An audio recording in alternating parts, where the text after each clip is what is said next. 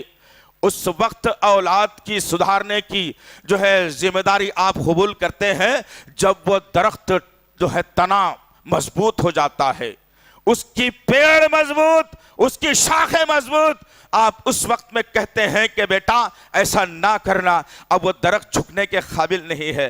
اس وقت آپ اس کی رہبری کرنا چاہیے تھا جب وہ بالکل کم سن تھا، چھوٹا سا تھا، اس کو ایک بازو لکڑی لگا کر سیدھا جو ہے نا چلنے کی ترغیب جھاڑ کو کی جاتی ہے، ایک بیل ہے تو رسی باندھ کر اسے لٹکایا جاتا ہے کہ اس کے ذریعے سے وہ بیل پھیل اور پھولتی رہے۔ یہ تمام تر نشانیاں ہیں جس کو میں نے اور آپ نے پسے پشت ڈال دیا، جس کی بنیاد کے اوپر آج معاملہ بڑا گمبھیر ہو گیا ہے۔ آج بھی وقت ہے، آج بھی وقت ہے، میرے اور آپ کے آقا محمد صلی اللہ علیہ وسلم نے رہبری کا اصول بتاتے ہوئے کہا کہ بچے پر 7 سال کی عمر میں نماز فرض ہے۔ اگر وہ 10 سال کی عمر کو پہنچ جاتا ہے، اگر وہ نماز نہیں پڑھتا ہے تو ماں اور باپ کے لیے 2 ذمہ داریاں دی گئی، رہبری کے اصول سکھائے گئے۔ وہ رہبری کے اصول اگر میں اور آپ آج اگر دریافت اگر کر لیں اور اس رہبری کے اصول کو اپنا لیں تو یہ بکھری ہوئی اولاد سدھر سکتی ہے۔ میرے اور آپ کے آقا محمد صلی اللہ علیہ وسلم نے ماں اور باپ کو رہبر بتاتے ہوئے کہا کہ بچہ 10 سال کی عمر کو پہنچ جائے اور وہ نماز اگر نہ پڑھے تو اپنے ہاتھ میں چھڑی لو، اس کی پیٹھ پر مار مارو، اسے سدھار دو اور اسے سختی کے ساتھ معاملہ کرو۔ اگر تب بھی وہ نہیں سدھرتا ہے تو اس کا بستر نکال کے باہر کر دو، الگ سلا دو اسے۔ یہ تھے رہبروں کے اصول، یہ ہے رہبرانہ نظام۔ آج کہاں ہے ذرا بتائیے، آپ بتائیے تو صحیح کہاں ہے رہبری؟ تیری رہبری کا سوال ہے۔ رہبر اگر سدھر جائے تو انشاءاللہ رہزنوں کی تعداد ختم ہو جائے گی۔ رہزن ڈاکہ ڈالنے والے کو کہا جاتا ہے، مخالفت کرنے والے کو کہا جاتا ہے، دھوکہ دینے والے کو کہا جاتا ہے۔ رہزن مت بنو، رہبر بنو۔ اور میں اولادوں سے بھی کہوں گا کہ اگر کسی صورت میں آپ کی تربیت اگر اچھی نہیں ہوئی ہے تو پلٹ کر دوسرا نقطہ نکل کر آتا ہے جہاں سے ایک بچے کی رہبری ہو سکتی ہے، ایک بچے کی رہبری ہو سکتی تھی، لیکن آج ہم نے ان دروازوں کو لاک ڈال کر بند کر دیا اور کہا کہ میاں اذان سے 5 منٹ 10 منٹ پہلے آنا، تمہارے لیے طہارت خانہ بھی رہے گا، مسجد بھی تمہارے لیے رہے گی، لیکن فرض نماز تمہاری ختم ہو گئی، 2 رکعت نماز تم ادا کر لو۔ تو اب یہ رہبر کرنے والا گھر تمہارے لیے بند ہے۔ اب تم کو جو بھی کمی ہوگی وہ معاشرے سے ڈھونڈ لینا۔ اور جب وہ بچہ باہر نکل گیا نماز پڑھ کے اور اس کا دل للچاتا ہے کہ کچھ دیر اور میں مسجد میں بیٹھ جاؤں، کچھ دیر اور میں مسجد میں قرآن پڑھ لوں، کچھ نصیحت کو مسجد سے حاصل کر لوں، مسجد کے امام کے ساتھ بیٹھ کر کے اپنی تجوید کو درست کر لوں، اپنی خامیوں کو درست کر لوں، کون ملتا ہے ذرا بتائیے مجھے آپ؟ کون ملتا ہے عزیزان محترم؟ امام صاحب بھی نماز پڑھاتے ہی غائب، مؤذن صاحب بیچارے 15 منٹ کے بعد میں انہوں بھی غائب، اور کوئی آدمی اگر کوئی مجبوری لے کر اللہ کے گھر تک چل کر آنے کی جرت کوشش کرتا ہے کہ چلو یہاں سے میں فیصلہ لوں گا، جائیداد کا فیصلہ لوں گا، ماں باپ سے ناانصافی کا فیصلہ لوں گا، دوست سے غداری کا فیصلہ لوں گا، اور کوئی معاملات میری زندگی کے ہیں، چلو اللہ کے گھر میں بیٹھ کر میں جو ہے نا رہبری حاصل کروں گا اور یہاں سے کچھ سیکھوں گا۔ وہ مایوس جب آتا ہے بندہ، خوشی خوشی آتا ہے وہ بندہ، اور مسجد کے قریب جب پہنچتا ہے تو اس کے ارمانوں پر پانی پھر جاتا ہے۔ وہ دیکھتا ہے کہ مسجد کو تالا پڑا ہوا ہے، کوئی ذمہ دار وہاں پر موجود نہیں، امام اور مؤذن بھی وہاں پر موجود نہیں۔ وہ مایوسی کے حالت میں جب پلٹ کر معاشرے میں جاتا ہے تو اس کے پیچھے ایک شیطان لگ جاتا ہے اور بغاوت پر اسے لا دیتا ہے، اور بغاوت جب کسی انسان کے اندر آتی ہے تو وہ معاشرے اور ماحول کے لیے، انسانیت کے لیے ایک کربناک ثابت ہوتا ہے، اور بغاوت جب اس کے ذہن میں آتی ہے تو وہ بغاوت کا بھرپور جو ہے نا مظاہرہ کرتا ہے، اور جب مؤذن دوبارہ پکارتا ہے حیا علی الصلاۃ حیا علی الفلاح، وہ پلٹ کر دیکھتا ہے اور کہتا ہے کہ بے وقوف، مجھے جب پیاس لگی تھی جب تو تو نے پانی نہیں پلایا، مجھے جب بھوک لگی تھی تو نے کھانا نہیں کھلایا، میں پریشانی کے عالم میں تھا، مسئلے کا حل ڈھونڈنے کے لیے اللہ کے گھر کی جانب آیا تھا، وہاں کا کوئی ذمہ دار مجھے مل جائے اور میری پریشانی کا حل مجھے بتا دے اسلامی طور پر۔ اس وقت میں تو مجھے کوئی گلے نہیں لگایا، کوئی مجھے ملا نہیں، مسجد بند تھی، میں انتظار کرتا رہا۔ جا، اب مجھے کوئی چیز کی ضرورت نہیں ہے۔ استغفر اللہ، بیشتر لوگ بے نمازی ہونے کا یہی اصول ہے کہ مساجد کو طاق نہ کیا جائے، مساجد کو ہر وقت کھلی رکھا جائے، مساجد کو ہر وقت تالا نہ ڈالا جائے، مساجد کو عام طور پر اس کے دروازوں کو کھلا رکھا جائے۔ پتہ نہیں کون مظلوم آ جائے، پتہ نہیں کون ماں بھٹک کر آ جائے، پتہ نہیں کس بہن اور شوہر کے درمیان میں جھگڑا ہو انصاف کے لیے آ جائے، پتہ نہیں کوئی دو بھائی بہن مل کر کے اپنی جائیداد کے بٹوارے کے انصاف کے لیے آ جائے، پتہ نہیں کوئی جو ہے نا کوئی اور مسائل کو دریافت کرنے کے لیے آ جائے۔ آج وقت ہے میرے اور آپ کے پاس کہ ہماری مساجد کو جو قفل ڈال دیا گیا ہے، ہم نے اپنی تہذیب پر قفل ڈال دیا، اخلاق پر قفل ڈال دیا، بگڑتے ہوئے قوم کو ہم نے بند کر کے رکھ دیا۔ اور جب بھی یہ بچھڑی ہوئی قوم، یہ بد اخلاق قوم باہر نکلتی ہے تو وہ مظاہرہ کرتی ہے جس سے میرے نبی کی سیرت بدنام ہوتی ہے۔ ذرا غور کرو عزیزان محترم، آج شدید ضرورت ہے کہ یہ دو رہبر اگر سدھر جائیں انشاءاللہ، یہ دو رہبر اگر جو ہے نا عمدہ ہو جائیں انشاءاللہ، تو پھر دیکھنا ہندوستان کی سرزمین پر پھر ایک اشفاق اللہ خان ضرور جنم لے گا، اور پھر دیکھنا کہ ایک ابوالکلام آزاد ضرور جنم لے گا۔ اگر میں اپنے گھر کی ذمہ داری کو، رہبری کو درست کر لو، مساجد کے امام اور خطیب حضرات، مؤذن حضرات اپنی جو ہے نا رہبری کو اگر مضبوط اگر کر لیں اور یہ لوگ سدھر جائیں تو یہ معاشرہ سارے کا سارا سدھر کر کے آئے گا۔ آج معاملہ یہ ہے کہ 8 دن میں ایک مرتبہ یہ قوم آتی ہے، وہ بھی کب آتی ہے؟ خطبہ جب شروع ہوتا ہے تو ایک سب پوری بھی نہیں ہوتی، 1.5 سب بھی پوری نہیں ہوتی، 8-10 آدمی کے درمیان میں خطبہ شروع ہوتا ہے، خطبہ ختم ہونے تک تمام کا تمام مسجدیں ہماری بھر جاتی ہیں، مساجد بھر جاتی ہے۔ یہ رہبری کون کرے بھائی؟ ان کو کیسی عادت ڈالی جائے کہ میاں جمعے میں آپ اذان سے پہلے مسجد میں رہو، خطبہ شروع ہونے سے پہلے مسجد میں رہو، خطبہ شروع ہونے کے بعد جاؤ گے تو تمہارا شمار جمعے والوں میں نہیں ہوگا۔ کیا یہ رہبری ہو رہی ہے؟ امام صاحب بیچارے تنخواہ کے محتاج، خطیب صاحب ہر جمعے کو 500 روپے کے محتاج، معاف کرنا اگر زیادہ کہہ رہا ہوں۔ حالات تو یہ بنا دیے، کہاں سے رہبری ہو اس قوم کی؟ دو ذمہ داروں نے اپنے رہبری سے دور بھاگ گئے، دونوں رہبروں نے اپنی ذمہ داری کا جو ہے ذمہ داری کو چھوڑ دیا، اور احساس کم تری کا شکار جب ہوئے تو معاشرہ بکڑ کر بچھڑ کر آج یہ عالم ہو گیا ہے کہ آج مساجد تباہ کی جا رہی ہیں، مساجدوں کو مقفل کیا جا رہا ہے، مدارس کو بند کرنے کی بات کی جا رہی ہے، علماء کو جیل کی صحبتیں برداشت کرنی پڑ رہی ہے۔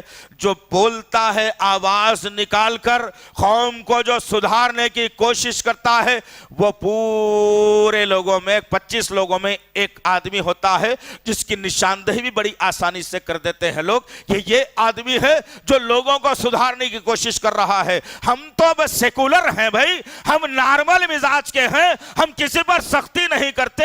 جوتی کی نوک پر سیکولرزم، اسلام قبول نہیں کرتا سیکولرزم کو۔ اسلام کبھی سیکولرزم تھا نہ ہے اور نہ رہے گا کبھی۔ یہ جمہوریت کی دین ہے کہ ہم کو سیکولر بنا کر ان کی پوجا پاٹ، ان کی عبادت، خبروں کی پوجا، جھنڈے، نمازوں سے دور، مساجد سے دور، وہ تہوار، وہ عید میں شریک ہونے کا موقع دے دیا۔ یاد رکھنا عزیزان محترم، اسلام کبھی سیکولر تھا نہ ہے اور رہے گا۔ اسلام کا اپنا مزاج ہے، اسلام کا اپنا مقام ہے، اسلام کے ماننے والوں کا الگ مقام ہے۔ وہ مقام تم حاصل تو کرو نا، کبھی تم حاصل تو کرو، کبھی کب اٹھو گے آخر تم؟ حالات اتنے کربناک ہو گئے، معمولی بات کے اوپر ایک دوسرے کا قتل کیا جا رہا ہے۔ ٹولی چوکی کے علاقے میں کل ہی ایک بھائی نے اپنی بہن کا قتل کر دیا معمولی جائیداد کے لیے۔ اللہ اکبر، کیا ہو گیا آخر؟ کون رہبری کرے ان لوگوں کی؟ آج تقریباً ان پڑھ نوجوان جو ہیں وہ وائٹنر کا نشہ کرتے ہوئے سڑکوں پر دھوم مچا رہے ہیں، عورتوں کے ساتھ بے حرمتی کر رہے ہیں، بوڑھوں کے ساتھ بے عزتی کر رہے ہیں، معاشرے کو تباہ کر رہے ہیں۔ ان کی رہبری کرے تو کون کرے؟ آخر کون رہبر ہے؟ تم کو اٹھنا پڑے گا، تم کو جاگنا پڑے گا، تم کو اپنے ہاتھوں میں باغ ڈور سنبھالنی پڑے گی۔ اسلام کسی کا محتاج نہیں ہے، یاد رکھنا اس بات کو۔ اسلام کسی کا محتاج نہیں ہے۔ اللہ نے اس محتاجی کا ازالہ بھی قرآن کے ذریعے سے کر دیا۔ سورہ آل عمران کی آیت نمبر 144 پڑھ کے دیکھ لینا، جس میں اللہ تعالیٰ نے واضح کر کے بتا دیا کہ یہ محمد صلی اللہ علیہ وسلم ایک رسول ہیں، کل یہ مر جائیں یا قتل کر دیے جائیں تو کیا تم ایڑیوں کے بل دین اسلام سے پھر جائیں گے؟ نبی آتے ہیں جانے کے لیے، لیکن اسلام ہمیشہ سر بلند رہتا ہے۔ اللہ اکبر!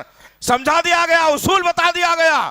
محتاج کسی کا نہیں ہے، مجھے غرض ہے اسلام کی، میں اسلام سے مطلب رکھتا ہوں، مجھے چاہیے اسلام جس کے ذریعے سے میری پہچان مسلمان ہے، اور میں مسلمان اگر پکا اور سچا بن جاؤں تو اللہ مجھے جہنم کی آگ سے بچا کر جنت کا مستحق بنا دے گا۔ ہم نے کیا کر دیا؟ آج اسلام کو اپاہج بنا دیا۔ ہم نے یہ نعرہ بلند کر دیا کہ ہم ہیں تو اسلام ہے، ورنہ ہم نہیں ہیں تو اسلام نہیں ہے۔ نعوذ باللہ من ذالک، یاذ باللہ۔ یہ تصورات کو ختم کر دیجئے، تصورات کو ختم کر دیجئے، قرآن کی تعلیم کو عام کر دیجئے۔ اب وہ وقت ختم کر دیجئے کہ بچے کو انجینئر بنانا ہے یا ڈاکٹر بنانا ہے۔ اب یہ سوچئے، ماں باپ کامیابی حاصل کرنا چاہتے ہیں، جنت لینا چاہتے ہیں، اپنی بخشش کروانا چاہتے ہیں، تو ہر ماں اور باپ کی ذمہ داری ہے کہ وہ اپنی اولاد کو حافظ قرآن بنائے۔ وقت آ چکا ہے، اب بہترین راستہ اللہ نے یہ تمام کے تمام امراض کو پھیلا کے مسلمانوں کو سدھرنے کا موقع دے دیا۔ وقت ہے میرے اور آپ کے پاس، جو نوجوان پڑھ لکھ کر بڑے ہو چکے ہوں گے 18-19 سال، کچھ نہیں ہوگا اس سے، آپ تب بھی حافظ قرآن بن سکتے ہیں الحمدللہ۔ صحابہ میں ایسے کتنے تھے؟ کیا سب بچپن میں اسلام قبول کر کے سب بچپن سے قرآن کی تعلیم حاصل کر رہے تھے کیا؟ نہیں، ہر ایک کی عمریں 10 12 سال 15 سال 25 سال 30 سال 35 سال 40 سال 50 سال کے بعد انہوں نے اسلام قبول کیا۔ اور تعجب کی بات یہ ہے، آپ اپنے ذہن سے یہ خوف کو نکال دیجئے کہ اب عمر ہو چکی ہے میاں، اب کیا ہے 22 سال 24 سال ہو گئے، اب کیا کرنا ہے؟ یہاں پر بھی رہبروں نے ایک خطرناک غلط طریقے سے رہبری کی اور کہا کہ میاں عمر ہو گئی ہے، کمانے کے لیے لائق بھی بن گئے ہو، شادی کر لو۔ ارے کرو، الحمدللہ، کیوں نہیں؟ شادی کرنے سے آدھا ایمان بھی مکمل ہوتا ہے الحمدللہ، لیکن کس صورت میں تم شادی کرنا چاہتے ہو؟ اس بچے کو پہلے کلمے کا مفہوم بتاؤ، روزے کے احکامات بتاؤ، نبی کی سیرت بتاؤ، صحابہ کے واقعات بتاؤ، اسلام کے 5 ارکان بتاؤ، ایمان کے 6 ارکان سمجھاؤ، قرآن کی تعلیم اسے دو۔ اسے کسی بھی معاملے کے اندر کمزور مت رکھو، پھر کہو گے بیٹا اب تم کو ہم نے بہترین اسلام کا پکا اور سچا سپاہی بنا دیا ہے، اب نکاح کر لو، اپنی ہونے والی اولاد کو بھی یہی تربیت تم دینا۔ کیا ہوا؟ باپ بگڑا ہوا، شادی کر دیا بچے کی اولاد ہوئی، باپ کے نقشے قدم پر بیٹا چلا، وہ بیٹے کے نقشے قدم پر اس کی اولاد چل رہی ہے۔ حالات تو یہ بنا دیے میں نے اور آپ نے۔ غرض کہنے کا مقصد یہ عزیزان محترم، وقت ہے میرے اور آپ کے پاس، رہبری ہونا بے حد ضروری ہے۔ آپ تعجب کریں گے، ایک واقعہ سنا کر اپنی بات کو میں ختم کر دوں انشاءاللہ۔ میرے اور آپ رہبری کا تعلق، صحابہ کرام اللہ کے نبی صلی اللہ تعالی علیہ وسلم کی رہبری میں چل رہے تھے۔ ہر موقع پر میرے اور آپ کے آقا محمد صلی اللہ علیہ وسلم اپنے جاننے اور ماننے والوں کی رہبری کر رہے تھے۔ جہاں اچھا کام ہوتا بلا کر خوشخبری دی جاتی کہ میاں آج اللہ نے تمہاری اس عمل سے خوشی کا اظہار کیا ہے۔ جہاں اگر کچھ کمی بیشی ہو جاتی ذرہ برابر، اللہ کے نبی بلا کر کہتے کہ دیکھو میاں اللہ کی کچھ ناراضگی نظر آ رہی ہے، رات کو اٹھو سجدے کر کے اپنی مغفرت کرا لینا۔ یہ تھی رہبری۔ اور میرے اور آپ کے آقا محمد صلی اللہ علیہ وسلم مسجد نبوی کے اندر تشریف فرما ہے، صحابہ ستاروں کے مانند ارد گرد گھیرے ہوئے ہیں۔ اللہ کے نبی صلی اللہ علیہ وسلم اپنے صحابہ سے مخاطب ہیں، بات کر رہے ہیں۔ اتنے میں ایک آدمی کو دیکھا گیا جو سفید لباس پہنا ہوا ہے اور سر کو تیل لگایا ہوا، بال مضبوطی سے جمائے ہوئے، چہرے پر کوئی سفر کے آثار بھی نہیں، مسجد نبوی میں داخل ہوا، بآواز بلند سلام کیا اور لامے لامے قدموں کو ڈال کر اللہ کے نبی صلی اللہ علیہ وسلم کی خدمت اقدس میں آ کر بیٹھ گیا، اور اتنا قریب بیٹھ گیا کہ اس شخص کے گھٹنے اللہ کے نبی صلی اللہ علیہ وسلم کے گھٹنوں کو لگ رہے تھے۔ صحابہ کرام کو غصہ بھی آ رہا تھا کہ کون ہے بھائی، ہم احترام کرتے ہیں ہمارے نبی کا، ہم نے کبھی جرت نہیں کی کہ نگاہ بھر کے اپنے نبی کو غور سے دیکھے، ہماری ہمت نہیں ہوتی، ہمارے الفاظ، ہمارا انداز، ہماری آواز بھی اتنی دبی ہوئی ہوتی ہے کہ ہم کبھی اپنے نبی کے سامنے آواز کو بلند نہیں کرتے۔ یہ کون آدمی آ گیا جو بڑے بڑے قدموں کو ڈال کر نبی کے قریب آ گیا اور بیٹھ گیا، صحابہ کرام دیکھنے لگے۔ وہ آدمی اللہ کے نبی صلی اللہ علیہ وسلم کی طرف دیکھا اور دیکھ کر کے سوال کرتا ہے، یا رسول اللہ، کچھ باتیں ہیں میری، اس کے سوالات کے جوابات دینا ہے۔ اللہ کے نبی صلی اللہ علیہ وسلم نے کہا کہ پوچھ، کیا پوچھنا چاہتا ہے؟ اس نے کہا کہ اسلام کیا ہے مجھے بتایا جائے۔ میرے اور آپ کے آقا محمد صلی اللہ علیہ وسلم نے کہا کہ اسلام توحید کا نام ہے، ایک اللہ کو مانا جائے، اسی کے سامنے سجدہ کیا جائے، زکوٰۃ ادا کی جائے، روزے رکھے جائیں سال میں 30 دن کے 29 دن کے، اور استطاعت ہو تو حج کیا جائے۔ جب یہ باتیں اس شخص کے سامنے رکھے، اس شخص نے پلٹ کر اللہ کے نبی صلی اللہ علیہ وسلم کو جواب دیا، کہا صدقتا یا رسول اللہ، آپ نے سچ کہا یا رسول اللہ۔ صحابہ اپنے اب کہتے ہیں ہم سوچنے لگے کہ یہ آدمی سوال بھی کر رہا ہے اور یہ کہہ رہا ہے کہ آپ نے سچ کہا، تو اس کا مطلب اسے معلوم ہے لیکن پھر بھی پوچھ رہا ہے۔ صحابہ خاموش رہے۔ پھر ایمان کے تعلق سے پوچھا، ایمان کے 6 ارکان اللہ کے نبی صلی اللہ علیہ وسلم نے بتا دیے۔ پھر وہ آدمی پلٹ کر جواب دیا اور کہتا ہے صدقتا یا رسول اللہ۔ صحابہ کو غصہ آیا، کہنے لگے کہ اب تو اس کو پکڑنا چاہیے، سب چیزیں معلوم رکھ کے پھر پوچھ رہا ہے، کیا اس کی حرکت ہے، کیا چاہتا ہے آخر؟ وہ آدمی جواب ملا، بیچ میں سے کھڑا ہوا اور لامے لامے قدموں کو ڈال کر مسجد نبوی سے باہر چلا گیا۔ اللہ کے نبی نے اسے تفصیل بتا دی، اسلام کیا ہے، ایمان کیا ہے بتا دیا۔ وہ آدمی چلا گیا۔ صحابہ سے اللہ کے نبی صلی اللہ علیہ وسلم نے پوچھا، اے میرے ساتھیو، یہ کون تھا جانتے ہو؟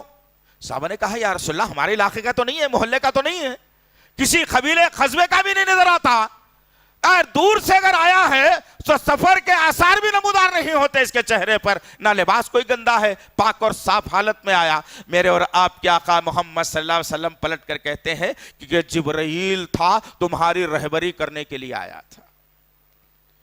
پتا چلا کہ اس قوم کی رہبری ضرور ہے، 100% پیور ایمان والوں کو اسلام سمجھانے کے لیے، ایمان سمجھانے کے لیے اللہ نے جبرائیل کو بھیجا، کہا کہ جاؤ میرے نبی کے صحابہ کی رہبری کر کے آؤ۔ آج میں اور آپ کس کھیت کی مولی ہے؟ باپ سے پوچھا گیا کہ بھائی اسلام کے کتنے ارکان ہیں، تو اٹکتے اٹکتے باپ نے بڑی مشکل کے ساتھ 5 گنوائے آگے پیچھے کر کے۔ لیکن اسی باپ سے پوچھا گیا، میاں ذرا بتاؤ ایمان کے کتنے ارکان ہیں؟ اب باپ دونوں مہنڈے دیکھنے لگا، سوچنے لگا کہ اسلام کے اس معلوم خالی ایمان کے بھی ارکان ہوتے کیا؟ ایمان کے بھی ارکان ہیں۔ باپ پریشان، اس لیے باپ کو بھی سیکھنا چاہیے۔ باپ کو اگر معلوم ہوگا تو اپنی اولاد کی صحیح رہبری وہ کر سکے گا۔ آج باپ خالی کس لیے رہ گیا ہے؟ میں باپ ہوں، میری بات ماننا، میرا آواز سننا، میری لبیک کہنا، میرے پاس آ جانا، میں جو بولوں وہ کر لینا۔ استغفر اللہ، یہ باپ نہیں ہے، ظالم ہے۔ یہ میں واضح کہہ رہا ہوں، برا نہیں ماننا میری بات کا دوستو، یہ باپ نہیں ہے، یہ ظالم انسان ہے جو اپنی اولاد کو اپنے رتبے کا دھوس جتا کر کے جو نا اسے نوڑانا چاہتا ہے۔ غلط رہبری کیجئے، آپ بہترین رہبری کر سکتے ہیں آپ، بشرطے کہ آپ ایک اچھے باپ یا ماں کہلائیں اور ایک اچھے ماں اور باپ بن جائے۔ یہ دنیا کی فکر کو چھوڑ دیں، خود بھی آخرت کی فکر کریں، اپنی اولاد کو بھی آخرت کا جو نا پابند بنائے، اس سے ڈرائیں، موت کی سختی کیا ہوتی ہے، عذاب خبر کیا ہوتا ہے، میدان حشر کیا ہوتا ہے، حوض کوثر کا پیالہ کسے ملے گا، وہ خبر میں بچھو اور سانپ کیوں آتے ہیں، وہ خبر میں آگ کیوں پھیلتی ہے، وہ خبر کو ٹھنڈی کیوں بنایا جاتا ہے، موت آسانی سے کس کو کہتے ہیں، میدان حشر کی ہولناکی کیا ہوتی ہے، میدان میں کس کو آسانی دی جائے گی، جنت کے مقامات کیا ہیں، جہنم کے ہولناکیاں کیا ہیں۔ کبھی بیٹھ کے اطمینان سے کبھی اپنے اولاد سے ڈسکشن کیا ہے اس کے اوپر؟ کبھی اپنی بیویوں کے ساتھ ڈسکس کیا ہے اس کے لیے؟ نہیں، فکر میں لگا ہوا ہے انسان کہ آج یہ کما لیا ہوں، یہ بنا دیا ہوں، کل وہ کما لوں گا تو پھر وہ بنا دوں گا۔ آگاہ اپنی موت سے کوئی بشر نہیں، آگاہ اپنی موت سے کوئی بشر نہیں، سامان ہے 100 برس کا، پل کی خبر نہیں۔ یہ سوچو کب آئے گی موت، کس حالت میں آئے گی موت۔ سگریٹ پیتا رہوں گا، موت آ گئی تو بس ختم، اپنی لائف ختم، پوری اس طریقے کی آپ کی عبادتیں، آپ کی ریاضتیں، آپ کا ذکر و اذکار، آپ کا جو ہے نا قربانیاں تمام کی تمام ختم، اس لیے کہ آپ نے اللہ اور اس کے رسول کی قانون کی مخالفت کی۔ سگریٹ پیتے پیتے موت آ گئی، گانے سنتے سنتے موت آ گئی، کچھ فاحشہ چیزیں دیکھتے دیکھتے موت آ گئی، جھوٹ بولتے بولتے موت آ گئی، ناچتے ناچتے موت آ گئی، داڑھی مونتے مونتے موت آ گئی۔ تو یاد رکھنا یہ ایسی خطرناک اور کربناک موتیں ہیں جس کا تذکرہ اسلام نے بڑے خطرناک انداز میں کیا ہے۔ کہاں ہے تصور ہے؟ کرتے تصور؟ سوچتے نہیں، اپنی مرضی کا اسلام چلائیں گے، اسلام کی مرضی کے مطابق نہیں آئیں گے۔ کئی دفعہ بولا گیا کہ جو ہے جمعے کے دن 12 بجے سے تجارت کاروبار سب بند، ملنا ملانا سب بند، 12 بجے کے بعد مسجد کے اندر داخلہ لو، سورہ کہف پڑھتے بیٹھو۔ کون آتا ہے بھائی؟ آج کا لے لیجئے آپ۔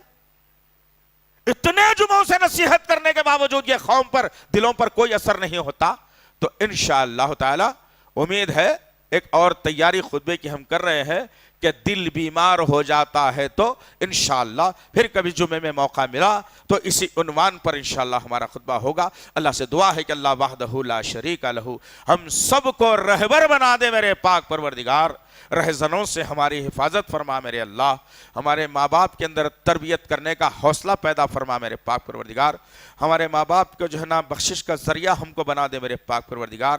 یا اللہ مساجد کو 24 گھنٹے کھلی رکھنے والی مساجد بنا دے میرے اللہ، ہمارے مؤذنین، امام اور خطیب حضرات میں ایسا جذبہ دے کہ وہ قوم کی رہبری کرنے میں لگ جائے میرے پاک پروردگار۔ ماں باپ کے اندر ایسا جذبہ پیدا ہو کہ ماں باپ اپنے قوم کی رہبری کرنے والے بن جائے میرے پاک پروردگار۔ اب تک کے جو غلطیاں ہوئی ہیں اللہ اپنی رحمت سے ان غلطیوں کو معاف کر دے میرے اللہ، ان غلطیوں کو معاف کر دے میرے اللہ، ان غلطیوں کو معاف کر دے میرے پاک پروردگار۔ یا اللہ تجھ کو تیرے تمام ناموں اور صفات کا واسطہ ہے، ہماری غلطیوں کو معاف فرما، ہماری دعاؤں کو قبول فرما، ہماری دعاؤں کو قبول فرما، ہماری دعاؤں کو قبول فرما۔ ربنا تقبل منا انک انت السمیع العلیم وتب علینا انک انت التواب الرحیم، وصلی اللہ تعالی علی خیر خلقہ محمد وعلی آلہ وصحبہ اجمعین برحمتک یا ارحم الراحمین والحمد للہ رب العالمین۔ مزید علماء اور مقررین کے بیانات سننے کے لیے ہمارے YouTube چینل کو سبسکرائب کیجیے۔ جزاک اللہ۔